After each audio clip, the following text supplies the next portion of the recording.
I greet you this morning in the name of the Incarnate One.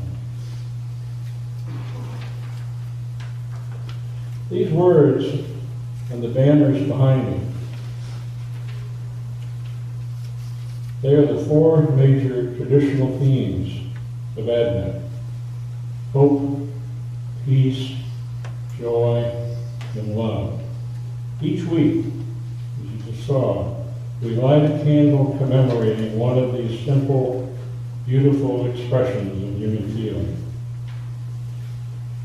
But I have to wonder, especially in these frightening days of normalizing the unacceptable, if these words haven't become in our culture almost too banal or as empty sounding as a Hallmark greeting card. Take peace, for instance. What really comes to mind for you when you say or hear that word? Think about it. For many, peace mostly means the absence of conflict or discord. It's usually what comes to mind when we say, can't we all just get along? For others, peace may mean nothing more than blissful, quiet calm, as in a glass of wine, soft music, and the rest of the world being locked out for a time. It's that retreat to your happy place. Still for others, how often may have said to someone, can't you just leave me be in peace? But in the spirit of Advent, true peace is much more absence of war or a feeling of quiet solitude. Our Jewish ancestors understood this very well from their use of the Hebrew term shalom. As much as anything, I want to suggest to you this morning, on the second Sunday of Advent, with assistance from the prophet Isaiah and John the Baptist, that our getting to shalom is what this 4-week time of Advent preparation is all about. Shalom should not be a new word to you. You hear it almost every Sunday when I conclude my message with the blessing, Shalom and Amen. Shalom itself means much more than peace. It conveys a much wider state of being. Completeness, wholeness, health, peace, welfare, safety and soundness, tranquility, prosperity, perfectness, if you will, fullness, rest, harmony, in the absence, yes, of agitation or discord. Shalom is what the Bible means when it describes Jesus as the Prince of Peace. So how do we achieve this too good to be true sounding state of wholeness? This true state of shalom in our lives? As my friend, the author Bruce Epperly observes, our passages today from Isaiah and the Gospel of Matthew invite us to explore radical, emphasis on the word radical, transformation, guided by God, yet brought about by ourselves in partnership with the divine. The second Sunday of Advent, we are invited to be catalysts for the changes we wish to see in ourselves, the changes we wish to see in ourselves and in the world. The promise is, God will be right with us. God will be right with us as we journey. It's not about God always coming to us or our reaching out and striving toward God that gets us closer to shalom. From Genesis onward in the Bible, God has always sought togetherness and partnership. Now, according to Isaiah, in what Susan just read, The transformation from a culture of fear. And remember, back in the day, the fractured state of Israel was surrounded, besieged by armies on all of its borders. The transformation from a culture of fear to a world at peace begins with what? A stump. The world we live in has been clear-cut like a cluttered forest, and what remains is a stump, much like the one in our front yard, a flattened stump, but with green sprigs of new life blossoming up from it. This is how hope for Shalom begins, a tiny tendril in an unexpected place. Stacy Duke, a Baptist pastor I'm acquainted with from Ann Arbor, suggests we should examine where the stumps are in our lives. Where do we feel cut off? Where do we feel the need of rejuvenation?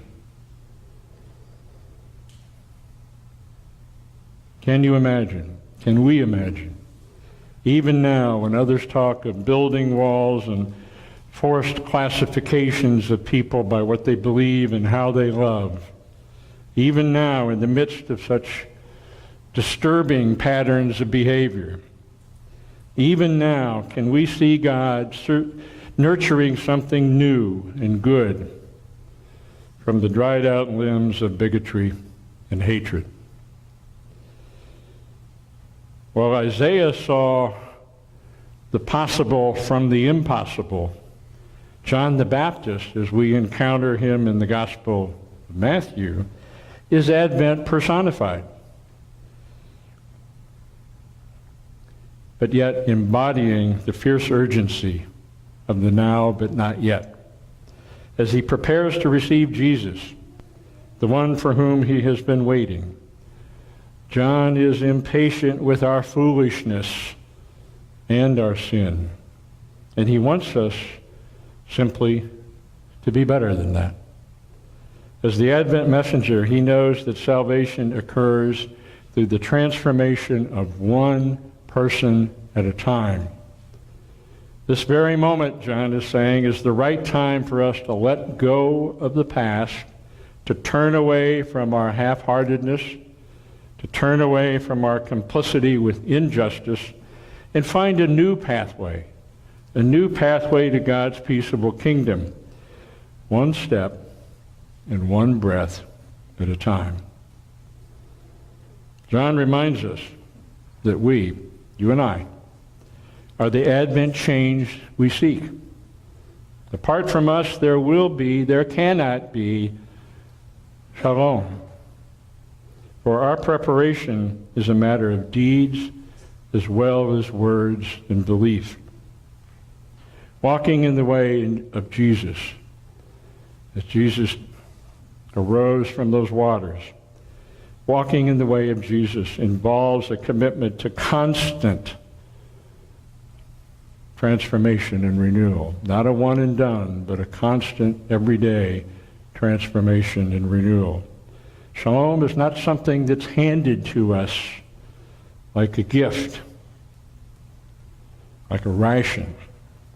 It involves changing our ways in response to God's wondrous gifts of grace. Like John, we're challenged to announce the coming of a world that's not yet born, to critique our own and our community's hypocrisy, and recognize that Christ's presence demands a radical reorientation of our values. So I wonder, is such a reorientation even possible in today's world? Some are trying to reorient things, but only by appealing to our baser instincts rather than our better nature. Maybe true transformation is the real challenge before us this Advent 2016. John the Baptist, this firebrand, no-nonsense, dirty and unkempt, high plains drifter of a prophet, is a stark reminder of the purpose for which Jesus, the Christ child, was born in the first place. His dire-sounding warnings of judgment can sound pretty harsh, but they are, in truth, a plea to make a personal U-turn, a complete U-turn in our lives toward the direction of the God who seeks to draw ever nearer to us. We can't draw nearer to God unless we turn in God's direction. If Isaiah is the voice of making room for God by clearing out all the toxic junk in our lives, the voice of John the Baptist this Advent season is a voice that tells us how we are to nurture new growth in new life. Once we've cleared away the stuff, John the Baptist is the next step, a voice that calls us into remembrance of the purpose for which Christ came, to suspend judgment of one another, and to forgive others for the faults we have judged them to have. A voice that calls us to the better angels of our souls. A voice that calls us to a new life that reorients the way we relate to God and to each other. And a voice that calls us to transformation rather than to hide from the threats of a dire future. A voice that reminds us as the time of the Christ child draws nearer that God's ways are not our ways. And thanks be to God for that. You know, in the marketing world, which I inhabited for a time, we used to have a saying: think globally, act locally. And it's not a bad process for getting to Shalom, especially for those who might say, they get the larger picture. I understand what you're saying, Pastor, but how do we really make that happen? It all sounds too good. Getting to Shalom is a lot like our yard cleanup yesterday. 16 or so adults and youth, one rake, one blower, one tarp, one truck at a time, and within a few hours, the yard was cleaned up. Although I admit you can't tell it somewhat from the sporting, but no one person made the difference. But each person doing what they could for as long as they could made all the difference. And such is the way of getting to Shalom. So just so you know this. When you welcome a stranger into our fold, you are one step closer to getting to Shalom and to transforming a broken world. When you feed just one hungry person, you are one step closer to getting to Shalom and transforming a broken world. When you stand up and say no to racist comments and false notions of supremacy, you are one step closer to getting to Shalom and transforming a broken world. When you just refuse to denigrate someone for what and how they believe or how or whom they love, you are one step closer to getting to Shalom and transforming a broken world. When you say no to gun violence, enough is enough, you are one step closer to getting to Shalom and transforming a broken world.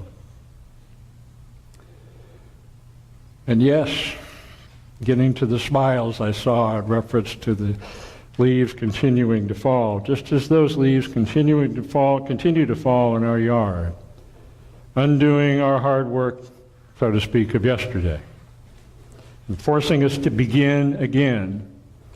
So too will the forces of darkness currently abroad in our land seek to discourage our steps and to dismiss us. and lead us to ways that frustratingly seem like we're starting over. But just as lots of green tendrils are transforming that stump in our front yard, if you haven't looked at it lately, take a look. So too will the tendrils of love and tolerance nurtured by the grace of God ultimately renew and transform the ugly into something beautiful. It's not an end game getting to shalom. It is a journey and it is a process. Shalom is always in the striving, not in the arriving. Striving to get there. We are in fact already there. So act as if what we seek is already within our grasp, and then and only then will the shalom of Christ, which surpasses all understanding, be upon our hearts and minds. May it ever be so. Shalom Aleichem.